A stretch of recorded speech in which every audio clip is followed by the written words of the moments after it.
welcome. What is up, good people? I am G-Paw, and in this video, it's going to be my top 10 characters in Marvel Strike Force for the free-to-play and or new player coming into the game. So, these characters are easily accessible. They're going to make a huge difference to your account.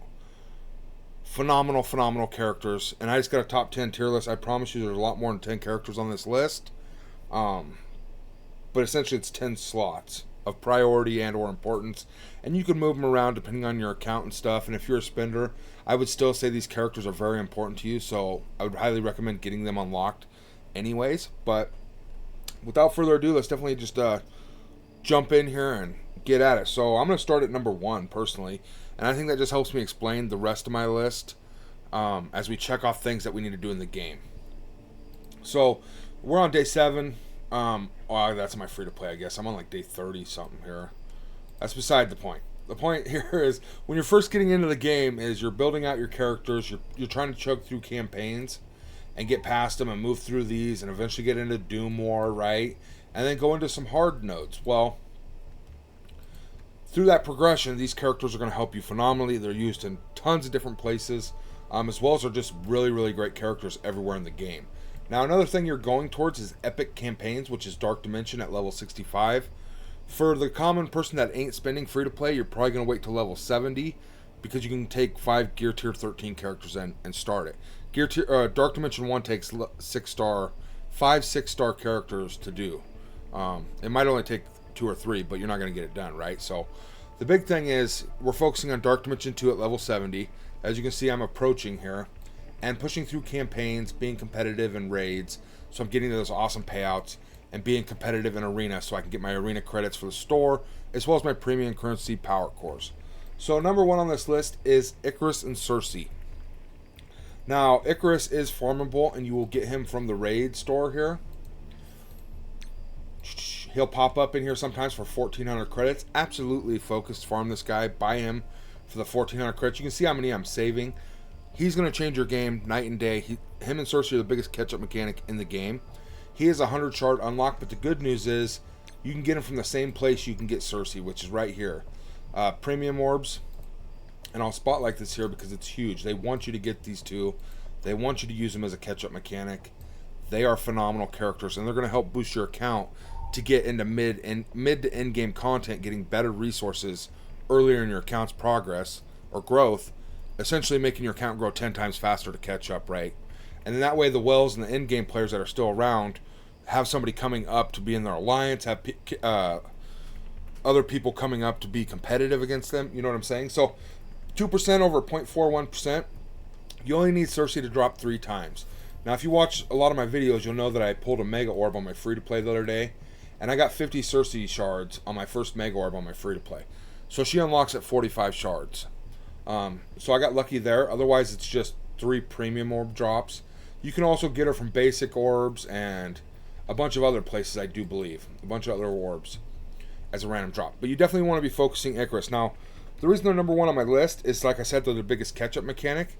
But if we jump over here to MarvelStrikeForce.com, and I'm only going to do it with these 2 because I highly recommend you come over and check out what you're going to be needing to do for your account very soon. I would say within the first 2 to 3 months, you're going to be pressing into some of this. So, Chapter 7 of Heroes Assemble requires level 70 for your account, but it starts requiring certain traits, right? Like City, which would be our web warriors, our raid team, you know, that I recommend in my beginner's farming guide. Global would be like Captain America, Hulk, tons and tons of champions for Global, and we'll talk about that more, but you're required to do certain things.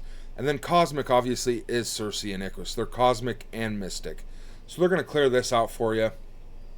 Like I said, that's 6 out of 9 nodes right there. My beginner's guide sets you up to beat just by building those characters. Now, you'll see, like, and I'll point it out when I get to it down in my top 10 list, but it requires villain characters, right? Villain Hydra, Villain AIM, or Villain Sinister Six. More than likely, you're going to have a mix of these with Baron Zemo, which I recommend in my beginner's guide. Moving down, Villain Mystics would be like Hela or Loki, and they will be on this list, so you know. And then 3 villain characters, and that's going to get you through your hero and villains normal campaigns. But then we're going to move into, well, I guess I could say Cosmic and Mystic, Cersei and Icarus are cosmic and mystic. So they're going to blow up both these campaigns. You'll blow right through them completely and just be able to farm the nodes because of Cersei and Icarus if you go that way. The big part is Doom War. And you're going to want to come on to MortalStrikeForce.com and start seeing some of these requirements, because at Player 70 you can start these, right? I'm going to probably go the hero mutant path with the original X-Men, and is what I'm hoping. Weapon X characters and stuff like that, like Wolverine, Sabretooth, and I guess Sabretooth's a villain, my bad, but you can kind of see what they're requiring, right? Now, we got Hero Mystic, that's Cersei and Icarus. They're going to blow these three up for you. Captain America, Hulk, Fury, or you can go Fantastic Four if you choose. And as we move over here, I just want to show off some more where Cersei and Icarus are just phenomenal. There's your Wakandans and Mercenary that I talk about in my beginner's guide. Spider-Verse is your Web Warriors. Hydra is your Baron Zemo. And a lot of these people that I'm pointing out right now are on my top 10 list. So it's going to go a lot quicker, me breaking down why they're so important, right? So at level 75, you can go into Chapter 3. And you can use Avengers right here, like your Captain America, your Hulk, your Black Widow for your skill military. Great plug-in right there, as well as a lot of other great characters that we're going to unlock. These three nodes are interesting. You're going to kind of have to find your way on these. I still haven't even found my way because I haven't put no thought into it. It's still a ways off. I'm level 62. But my beginner's guide also points out new warriors and or Spider-Verse, ShangChi for Heroes for Hire, your Web Warriors, Cloak and Dagger for your new warriors. You got Hero Mutants again, which we're going to take for the first node. You can just use the same team right here. Mystics, Cersei and Icarus are going to blow these three up. And this is the hardest chapter in Doom War. So Cersei and Icarus are going to push you so far into this content that they're going to help you catch up drastically, right? Alright, let's jump back in game and let's move on from Cersei and Icarus. Final touches is Cersei and Icarus are used everywhere. Dark Dimension, Arena, Raids, every game mode. They're the greatest catch-up mechanic. They're phenomenal characters, and they're just going to make you have that competitive edge free to play. Easy access as well, in my personal opinion. Bear in mind, I did have someone comment that they've been playing 5 weeks, and they're still at 36 shards out of 45, I believe, on Cersei. So they have some terrible RNG. I will say that, but it can happen, and that's the thing. I mean, following different guides and stuff, you will be able to get, sometimes RNG is going to help you accomplish it quicker, and sometimes RNG is going to make you take longer. Number 2 on my list is the Web Warriors. And you're like, dude, that ain't a character, that's not a top 10 character, that's a team of characters. And I'm going to jump on my end game here and kind of explain why. Roster, Web Warriors, where you at? Definitely like and subscribe, everybody. We're climbing, we just passed 150 subscribers, we're rocking right along. And I'm moving towards that 1,000 subscribers. Alright, so they're going to give us Spider-Man, the first character we get in the game. Amazing. Everybody loves Spider-Man. You're going to want to build him. Amazing character. They give you Spider-Punk and a welcome calendar, and at 2 stars, he's going to do everything you need him to do for raids and for those campaign nodes, I promise you. You're also going to get Spider-Man Morales, Miles Morales, pretty early on, as well as he's on a node. If you want to go and farm him, you can, but you're going to get him from Blitz Orbs. So we're going to have 3 out of the 5. Now, Scarlet Spider and Ghost Spider I have in my beginner's farming guide, and these two make the team work a lot. Like, this is the big damage here, in my personal opinion. But these two are sensational. And these 5 are going to help you blow through raids. The whole team is great for new players, especially free to play. They're very, very accessible to you. And they're going to help you blow through campaigns, and they're going to carry you all the way into Doom raids. So you're going to be able to beat the hardest Ultimus raids. They're going to show up in Gamma raids, Greek raids and Gamma raids especially. As well as you're going to be in Ultimus 7.5 for probably, I would say, around 6 months to 9 months. Just because you can't move into Doom raids. You have to have 5 teams to go into Doom raids. So Web Warriors will be your bio team going into Doom raids. So you only need 4 other teams to start Doom raids, essentially. And that's why they're so good. You get them early on. They're going to blow up raids and get you that max gear to help push your account further in. Number 3 on my list is Captain America and Hulk. So I added Hulk in. But it's mainly Captain America. And the reason I say this is they give them to you for free in a calendar when you start the game. I don't know. Yeah, I don't have the calendar on this account. But they give him to you, and he's a 3-star unlock. He's used for a lot of campaigns. He's a global character for Heroes Chapter 7. He's one of the best tanks in the game. So looking right here, you need global characters. Hulk and Captain America are global characters, and they're a phenomenal team. They have really reworked with Thor, the Avengers, reworked that whole setup. They're a great team now for starters. Captain America is really big for campaigns and is going to help you progress through a lot of content, right? Hulk's the same way. He's really hard to kill, tons of health.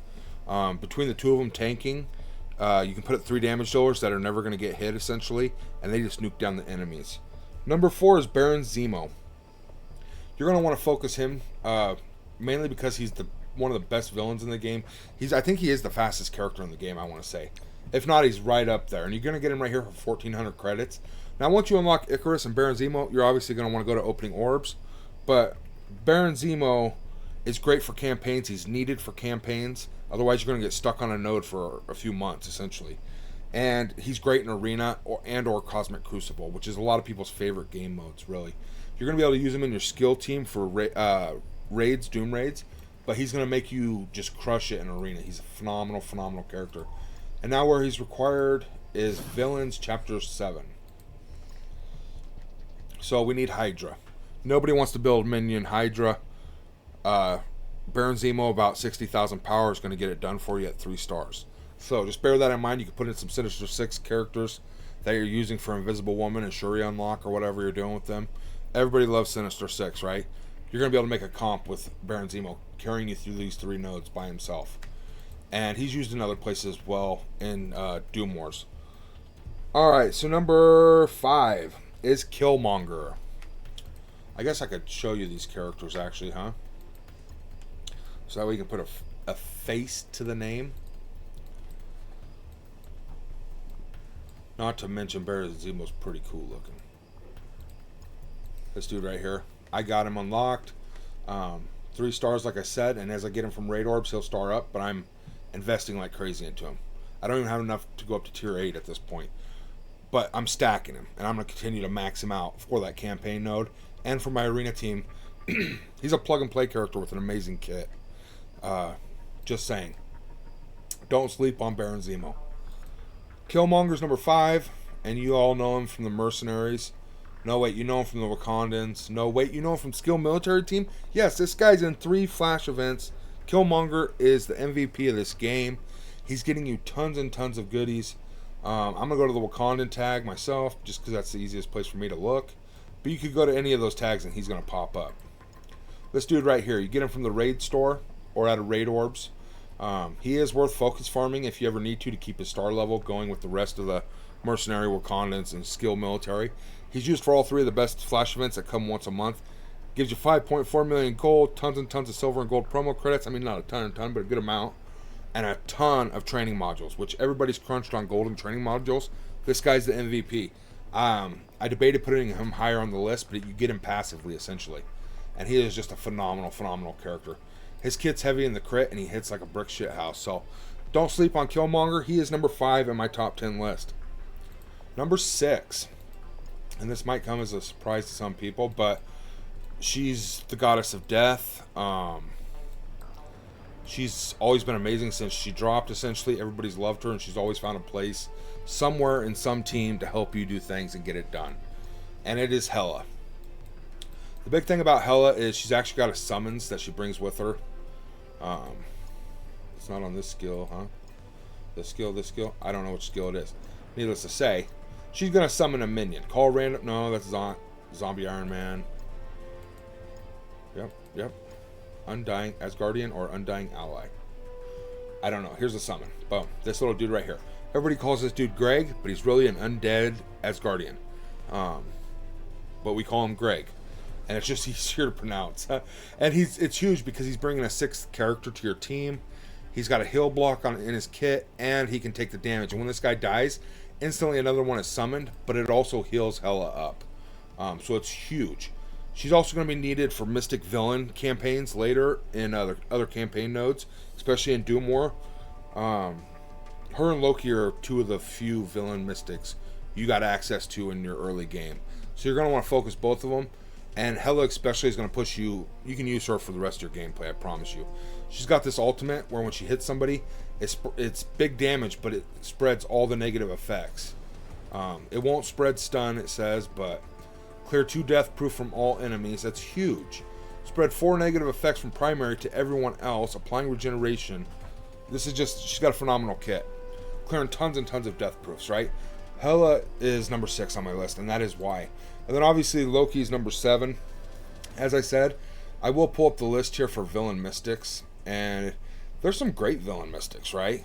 Just not very many that we have access to early in the game. So bear that in mind. Mystic villains. And a lot of these are going to be used for unlocking Phoenix as well.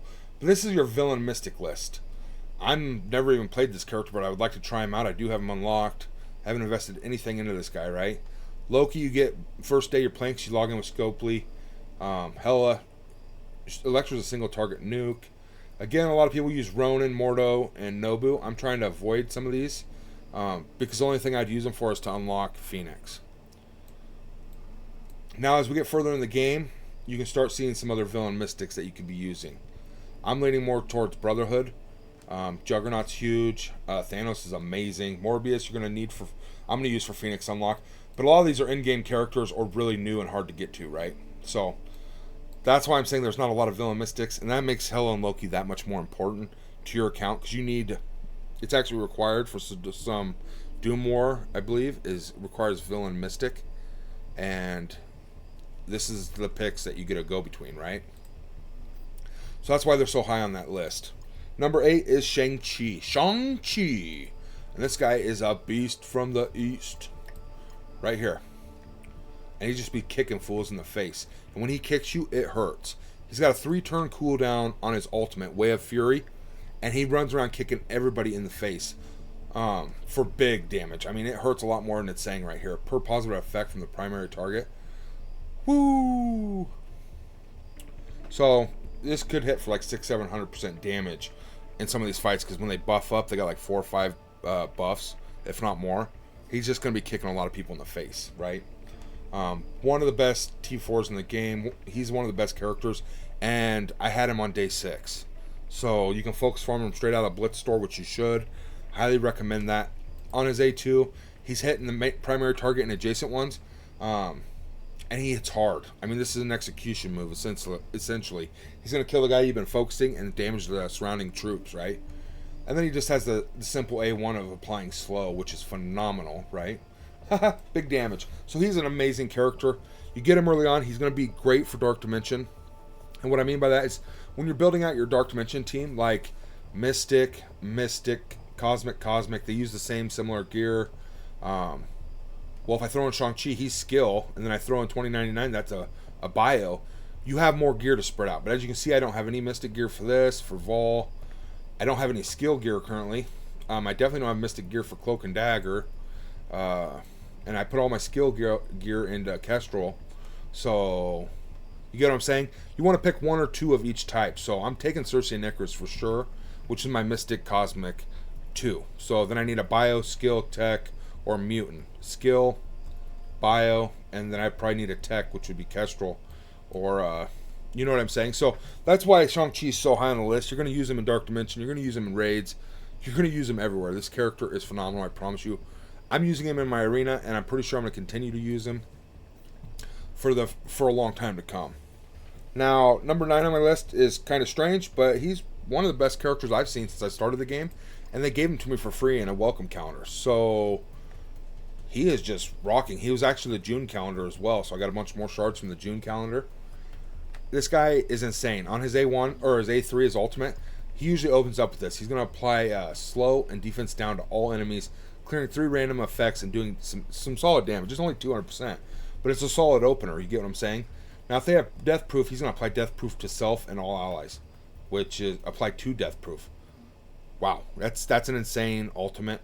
You know what I'm saying? It does have a long cooldown, but if you open with this and then you go AoEs, because everybody has defense down, you're going to nuke down the enemy thing, get in a turn. He also has an ability block on the A2, flipping offense up and applying bleed. Now this is hitting 3 targets, primary and adjacents, applying offense up for 2 turns to 2 random allies that don't have offense up. So your whole team's going to be killing and killing and killing. Now he's going to apply defense down on the A1. He's going to clear 2 random positive effects and apply bleed with some solid 200% damage. 200% ain't terrible for an A1. It's better than 190 or lower, right? So 200% ain't too terrible. But this guy is phenomenal character. Amazing kit. I didn't even go into his passive. Number 9 on my top 10 list. You're going to use him in a ton of places. He is a Spider-Verse, so you can use him to unlock your Shuri and your... well, you can't do Invisible Woman. She requires Sinister Six. But he will unlock your Shuri, and everybody's going to want Shuri's Bio City. Great for Dark Dimension, in my personal opinion. And he works with the Tangled Web, which I think is a really awesome trio, in my personal opinion. Amazing kit, not Mystic. He's not a Mystic, and that was one of the reasons I put him at number 9. Number 10, last but not least, is Cloak and Dagger. And the reason I got them so high on my list is this pair is going to push you from early game to mid game. You're going to be solid at mid game.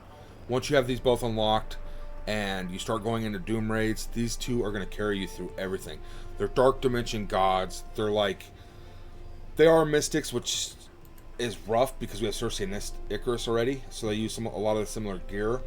But this pair is phenomenal. They're hard to hit. They evade everything. They apply tons and tons of debuffs. And she hits so hard. Oh my goodness, this lady hits hard. The pair of them is something definitely to work towards as a first option. And I have a video coming out after this one. It'll probably be in a day or two. But it's all about the paths you're going to choose coming out of as a beginner. Are you going Creed, Nick Fury? Are you going Dagger and Cloak? Are you going after Apocalypse? Are you going to start building towards, you know what I mean, your favorites? I got like 6 different paths that essentially put in front of you. But these two are in the top 10 because they are game-changing characters. And they might not be in the meta, but they can make your meta for your multiverse. Wherever you're at in the game, Dagger and Cloak are going to make you the contender, if not the title holder. I promise you. They are phenomenal. And I do have a number 11, which is just an honorable mention, Spider-Weaver. Now, if Spider-Weaver was farmable, she absolutely would probably be higher on this list. And obviously, I think she's a better character than, let's say, Hela or Loki. But I already have enough Spider-Verse characters for my campaign nodes. She is a Tangled Web global, which will help with your ISOs. She's phenomenal. She should be in the top 10. But I have my Web Warriors for my raids and stuff. I have them for my Spider-Verse campaign. So that's why she's a lot lower. You get what I'm saying? I don't absolutely need her, and she's not farmable, okay? You can get her in certain orbs and stuff like Cersei, but they give her to you for free, or they gave her to me for free, and she's absolutely 100% you should max her. But she wasn't able to make the top 10 just because I already had other characters doing what she's also able to do. You know what I'm saying? Plus more. But absolutely a great character. If you get Spider-Weaver, however, build her. She is phenomenal. All right. Definitely like and subscribe, and I'll catch you on the next one.